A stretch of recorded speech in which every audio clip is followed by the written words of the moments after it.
اعوذ باللہ من الشیطان الرجیم بسم اللہ الرحمن الرحیم والعصر ان الانسان لفی خسر الا الذین آمنوا وعملوا الصالحات وتواصوا بالحق وتواصوا بالصبر۔ صدق اللہ العظیم۔ شروع اللہ کے نام سے جو بڑا مہربان اور نہایت رحم والا ہے۔ قسم ہے ڈھلتے زمانے کی، انسان نقصان اٹھائے گا یعنی سزا پائے گا، مگر جو ایمان لائیں گے، نیک کام کریں گے اور آپس میں ایک دوسرے کو سچ بولنے اور تحمل و محنت کرنے کی تلقین کرتے رہیں گے، بچ جائیں گے۔ By time, indeed, mankind is in loss, except for those who have believed and done righteous deeds, and advise each other to truth, and advise each other to patience.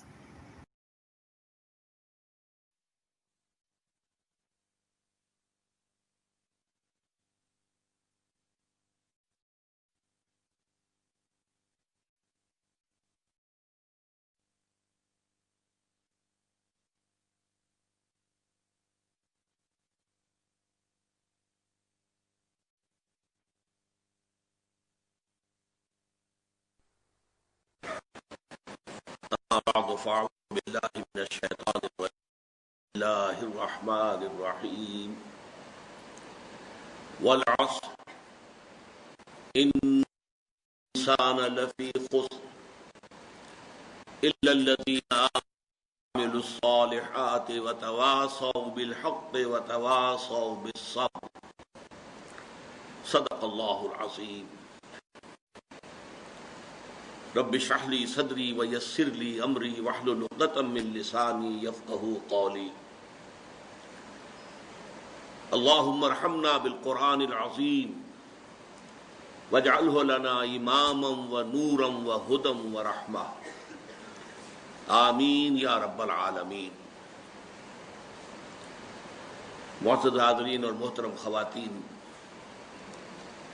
مطالعہ قرآن حکیم کے جس منتخب نصاب کا سلسلے وار درس آج ہم شروع کر رہے ہیں،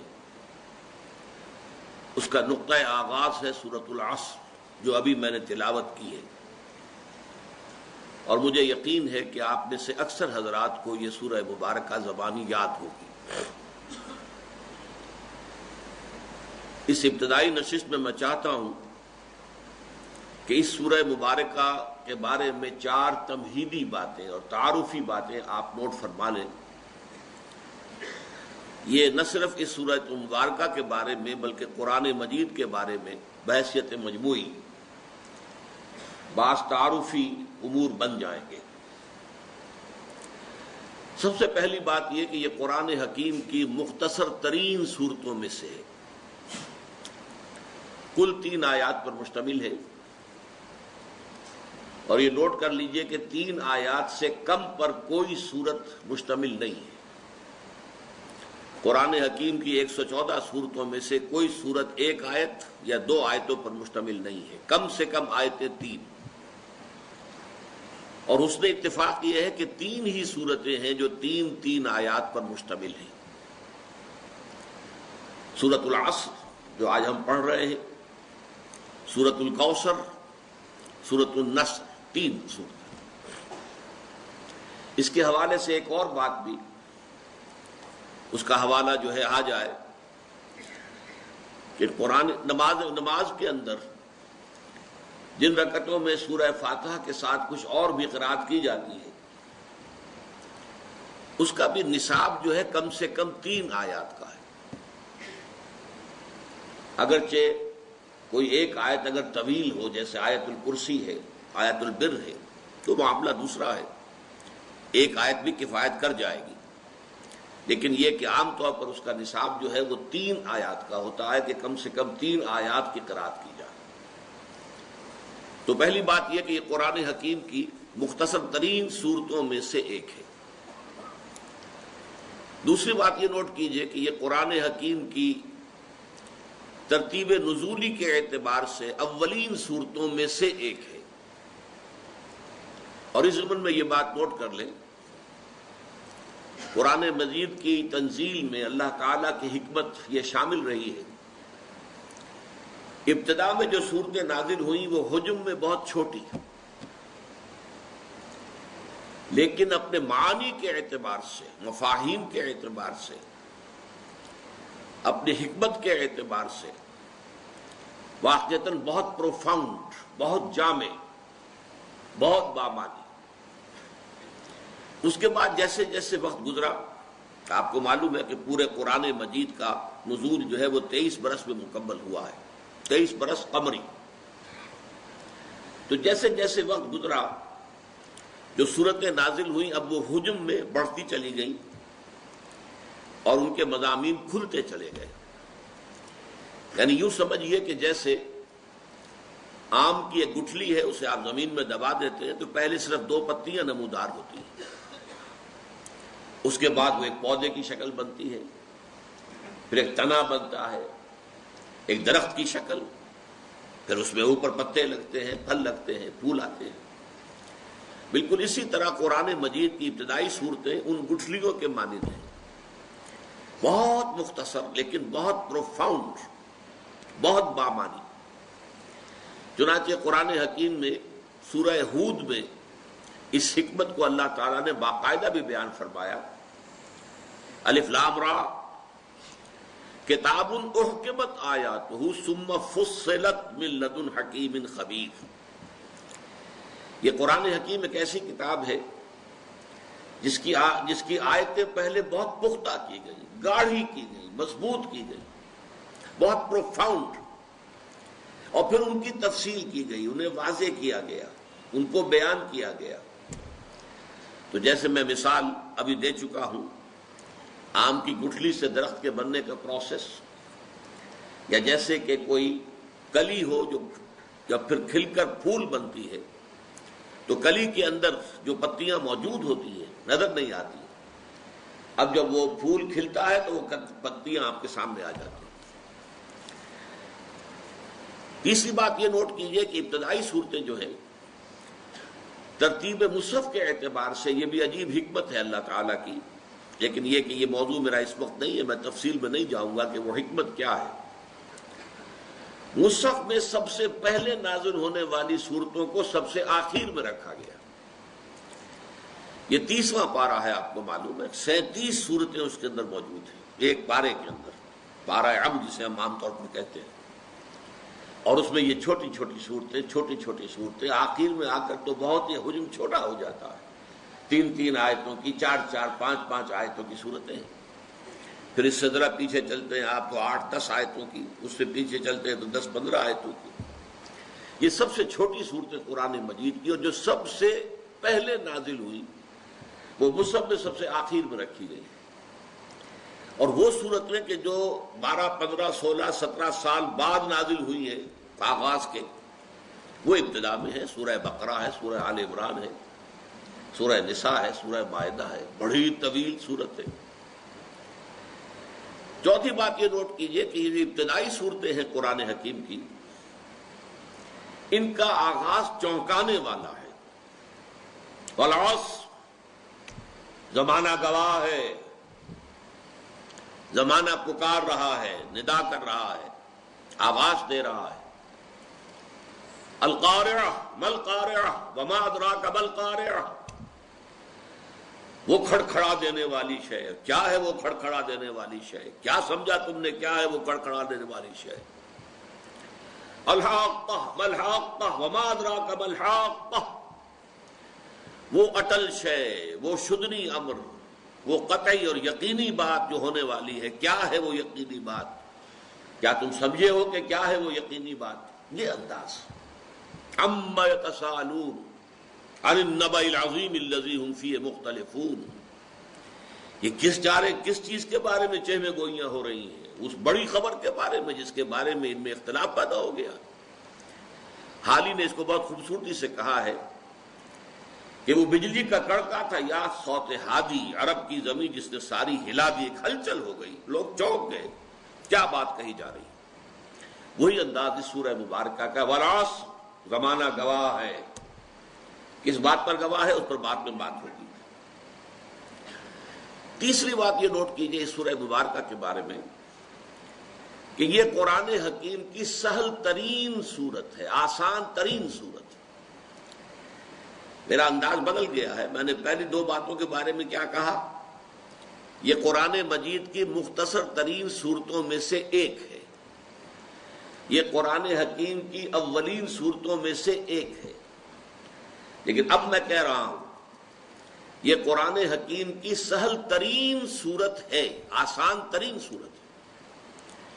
یہ نوٹ کر لیجئے کہ اگرچہ پورا قرآن مجید کتاب مبین اسے کہا گیا ہے، ایک بڑی روشن کتاب ہے، واضح کتاب ہے، ایج پیچ نہیں ہے، اس میں کوئی پہلیاں نہیں بجھوائی گئی ہیں، بات بالکل سادہ انداز میں کی گئی ہے، اور ایک سورہ مبارکہ میں 4 مرتبہ اللہ تعالیٰ نے چیلنج کے انداز میں فرمایا وَلَقَدْ يَسَّرْنَا الْقُرْآنَ لِلذِّكْرِ فَهَلْ مِن مُدَّكِرٍ۔ نصیحت اخذ کرنے کے لیے، ہدایت حاصل کرنے کے لیے ہم نے اس قرآن کو بہت آسان کر دیا ہے، تو ہے کوئی کہ جو اس سے ہدایت اخذ کرے؟ تو ویسے تو یہ معاملہ پورے قرآن کا ہے، لیکن یہ کہ ایک ادب میں ایک شے ہے جسے ہم کہتے ہیں سہل ممتنع، اتنی آسان بات کہ جو بظاہر تو نظر آئے بڑی آسان بات ہے، لیکن واقعہ یہ ہے کہ اس کے اندر گہرائی، اس کی گہرائی، اس کے اندر عمق، اس کے مضامین کا پھیلاؤ، وہ واقعتاً جو ہے انسان کے لیے حیران کن ہو جائے، اور اگر کوئی شخص یہ چاہے کہ اسی انداز میں وہ بھی کوئی بات کہے تو اسے وہ ناممکن نظر آئے۔ سہل ممتنع، ممتنع اسے کہتے ہیں کہ جس کے قریب جانا آسان نہ ہو۔ تو سہل ممتنع کی جو سب سے بڑی مثال ہے قرآن حکیم میں، یہ سورۃ العصر ہے۔ اب ذرا نوٹ کیجئے کہ ہم اردو بولنے والے جاننے والے لوگ ہیں، اس میں کوئی ایک لفظ بھی ایسا نہیں آیا کہ جو ہمارے لیے نامانوس ہو۔ عصر، عصر حاضر، عصر رواں، معاصر لوگ ہم بولتے ہیں، زمانہ۔ اسی طریقے سے انسان تو اردو کا لفظ معلوم ہوتا ہے، ان الانسان لفی خسر، خسر، خسارہ یہ اردو کے اندر مستعمل ہے، خسران اردو میں مستعمل ہے، آمنو ایمان، یہ تو ہمارے لیے ایک ایسی چیز ہے کہ جس کے بارے میں کسی بھی وضاحت کی ضرورت نہیں، ہر شخص جانتا ہے ایمان کسے کہتے ہیں۔ عمل اردو زبان کا لفظ ہے، عمل الصالحات، صالح بھلا، صالح انسان ہے، اچھا انسان ہے، صالح، صالحات، اس میں یہ جمع مؤنث کا صیغہ آیا ہے، نیکیاں، بھلائیاں، اچھے اعمال۔ ذرا سا ایک لفظ جو ہے وہ غیر مانوس آپ کو نظر آئے گا، تواصو، لیکن یہ کہ اس کی بھی جو جڑ ہے وصیت، وہ اردو میں ہم بولتے ہیں، وصیت کرنا، تاکید کرنا، نصیحت کرنا۔ عام طور پر اردو میں یہ مستعمل ہے صرف انتقال کے وقت جو وصیت کی جاتی ہے، عربی میں اس کے لیے بھی لفظ وصیت ہے، لیکن عام طور پر بھی اگر آپ کسی کو کوئی بات، نصیحت کی بات تاکید کے ساتھ کہیں گے تو وصیت اس کے لیے لفظ مستعمل ہے۔ صبر، حق، یہ سارے الفاظ جیسا کہ میں نے عرض کیا معلوم ہوتا ہے اردو زبان کے الفاظ۔ اس موقع پہ مناسب معلوم ہوتا ہے کہ اس وقت ہم ترجمہ سادہ سا کر لیں۔ والعصر، کہنے کو تو یہ ہمیں معلوم ہوتا ہے کہ ایک لفظ ہے، یہ ایک لفظ نہیں ہے، 2 کلمات پر مشتمل ہے، واو حرف جار، العصر، والعصر، اور یہ واو کا فائدہ یہاں قسم کا ہے، زمانے کی قسم ہے، یا چونکہ قسم جو ہے وہ عام طور پر شہادت کے لیے آتی، گواہی کے لیے آتی ہے، زمانہ گواہ ہے۔ ان، یہ حرف تاکید ہے، ان الانسان لفی خسر، یقیناً تمام انسان خسارے میں ہے۔ انسان جیسا کہ میں نے عرض کیا ہم جانتے ہیں، اس پر جو الف لام لگا ہے، کسی اسم نکرہ پر الف لام اگر لگتا ہے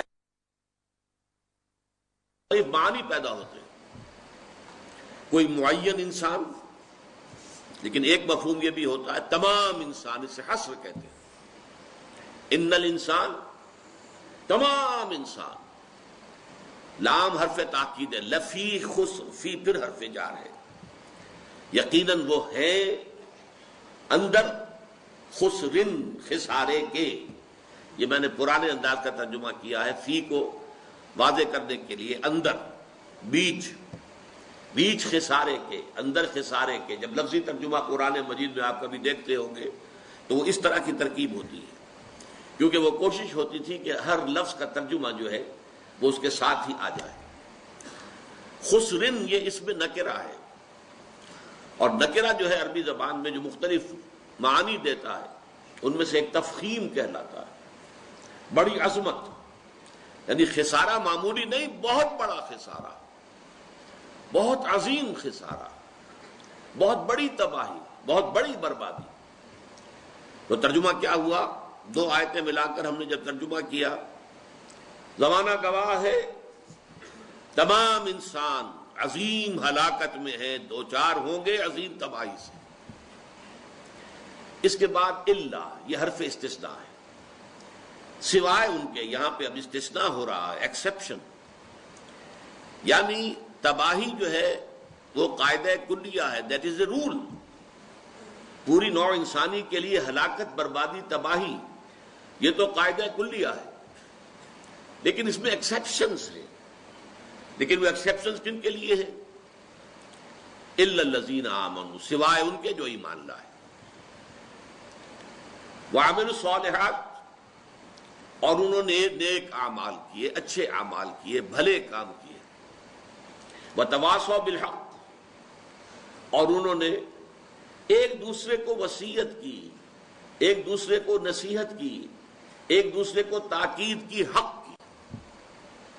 یہ پھر تفصیل میں جب ہم جائیں گے تو میں عرض کروں گا کہ حق کے کیا کیا معنی ہیں اور یہ کس قدر جامع لفظ ہے. ابھی ہم صرف ایک رواں ترجمہ کر رہے ہیں. وتواصوا بالصبر، اور جنہوں نے ایک دوسرے کو نصیحت کی، ایک دوسرے کو تاکید کی، صبر کی. تو اب یہ ترجمہ بن گیا، زمانے کی قسم ہے، زمانہ گواہ ہے، تمام انسان عظیم ہلاکت سے دوچار ہونے والے ہیں، سوائے ان کے جو ایمان لائے اور جنہوں نے نیک عمل کیے اور جنہوں نے ایک دوسرے کو حق کی وصیت اور تاکید کی اور جنہوں نے ایک دوسرے کو صبر کی نصیحت اور تاکید کی. اب آئیے چوتھی بات کی طرف.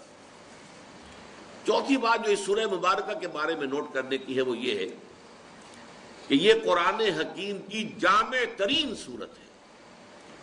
یہاں پھر میرے انداز کو نوٹ کر لیجئے. میں نے دو باتوں کے بارے میں کہا تھا، مختصر ترین صورتوں میں سے ایک، اولین صورتوں میں سے ایک، لیکن سہل ترین صورت اور جامع ترین صورت.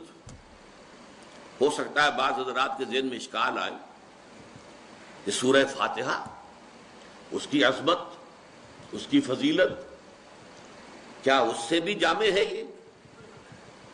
سورۃ الاخلاص تہائی قرآن کے مساوی حضور فرماتے ہیں، کیا اس سے بھی جامع تر ہے؟ تو نوٹ کر دیجئے، میں چاہتا ہوں کہ اس بات کو اچھی طرح سمجھ لیں. دیکھیے، اگرچہ اسلام کی جڑ توحید ہے، بنیاد، اور توحید کے موضوع پر اس میں کوئی شک نہیں کہ جامع ترین سورت سورۃ الاخلاص ہے. قل هو اللہ احد اللہ الصمد لم یلد ولم یولد ولم یکن لہ کفوا احد. لیکن ظاہر بات ہے کہ یہ صرف جڑ کی بات ہوئی ہے، ابھی پورا درخت تو سامنے نہیں آیا. اس پہلو سے ایک خاص اعتبار سے یقیناً عظیم ترین سورت جو ہے سورہ اخلاص ہے. ہمارے دین کے جو جڑ ہے، ایمان کی جو اصل بنیاد ہے توحید. اسی طریقے سے قرآن کا ایک فلسفہ ہے، وہ فلسفہ ہم پڑھیں گے انشاءاللہ اسی منتخب نصاب کا جب دوسرا حصہ شروع ہوگا. اس فلسفے کے اعتبار سے عظیم ترین سورت سورۃ الفاتحہ ہے. لیکن ظاہر بات ہے کہ فلسفہ اپنی جگہ پر بڑی اہمیت کا حامل ہونے کے باوجود جب ہم دیکھتے ہیں سورۃ العصر کے اعتبار سے تو وہ ایک جز قرار پائے گا، وہ ایک پہلو ہے. اس کے اعتبار سے یقیناً اور عظمت اس کی ہے. عظیم ترین سورت قرآن مجید کی سورہ فاتحہ ہے، جسے پورے قرآن کے ہم بدن بھی قرار دیا گیا ہے. وَلَقَدْ آتَيْنَاكَ سَبْعًا مِنَ الْمَثَانِي وَالْقُرْآنَ الْعَظِيمِ. قرآن عظیم کہا گیا ہے سورہ فاتحہ. ہم نے آپ کو عطا کی ہیں 7 آیتیں جو بار بار دہرائی جاتی ہیں اور جو در حقیقت خود اپنی جگہ پر ایک مکمل قرآن عظیم ہے. لیکن اب نوٹ کیجئے اصل بات، قرآن مجید کا اصل موضوع کیا ہے؟ یہ صرف فلسفے کی کتاب نہیں ہے، یہ صرف توحید کی کتاب نہیں ہے، یہ کتاب ہدایت ہے. ہدی للناس، ہدی للمتقین. اصل میں سورہ فاتحہ ہی میں جو ہم ہر رکعت میں نماز کے پڑھتے ہیں اور کہتے ہیں اہدنا الصراط المستقیم، پروردگار ہمیں سیدھے راستے کی ہدایت بخش. وہ صراط مستقیم کیا ہے؟ اس صراط مستقیم، اس راہ ہدایت کے اعتبار سے جامع ترین سورت یہ سورۃ العصر ہے. صراط مستقیم، اس کے سنگ ہائے میل کیا ہے؟ یہ چھوٹی سورت ہونے کے باوجود اس نے صراط مستقیم کے سنگ ہائے میل کو اس طریقے سے اپنے اندر سمو لیا ہے، سمیٹ لیا ہے، جمع کر لیا ہے کہ اس کی عظمت کو امام شافعی رحمۃ اللہ علیہ بیان فرماتے ہیں. اب دیکھیے میں ان کا قول نقل کر رہا ہوں. ائمہ اربعہ میں سے بہت اونچا مقام ہے امام شافعی کا، اگرچہ امام اعظم ہمارے نزدیک فقیہ ہونے کے اعتبار سے اور اسلام کے قانونی پہلو کے اعتبار سے سب سے بڑا جو مقام سب سے اونچا ہے وہ امام ابو حنیفہ رحمۃ اللہ علیہ کو حاصل ہے. لیکن واقعہ یہ ہے کہ بعض اعتبارات سے امام شافعی کا رتبہ بہت بلند ہے. ان کی تصنیف کتاب الام بہت ضخیم اور آج بھی وہ بڑی عظیم عظمت کی حامل مانی جاتی ہے. اصول فقہ انہوں نے مرتب کیے سب سے پہلے. بہرحال امام شافعی کا تھوڑا سا تعارف کرانے کے بعد اب ان کے 2 قول میں آپ کو سنانا چاہتا ہوں. ایک قول کے مطابق فرماتے ہیں لو تدبر الناس هذه السورۃ لوسعتهم. اگر لوگ صرف اس ایک سورت پر تدبر کریں، غور و فکر کریں، سوچ بچار کریں تو یہ ان کی ہدایت کے لیے کافی ہو جائے. ایک اور قول جسے مفتی محمد عبدہ کا بہت مشہور ہے تفسیر پارہ عم، اس میں انہوں نے نقل کیا ایک اور قول. وہ کہتے ہیں قرآن مجید میں اگر اس سورہ عصر کے سوا اور کچھ نازل نہ ہوتا تب بھی یہ لوگوں کے لیے کافی تھی. لو لم ينزل من القرآن سواها، اگر قرآن مجید میں سوائے اس ایک سورت کے اور کچھ نازل نہ ہوتا لکفت الناس، یہ لوگوں کی ہدایت کے لیے کفایت کرنے والی سورت تھی. یہ عظمت ہے اس سورہ مبارکہ کی. اس کا تھوڑا سا تجزیہ کر دیجیے. میرے نزدیک قرآن مجید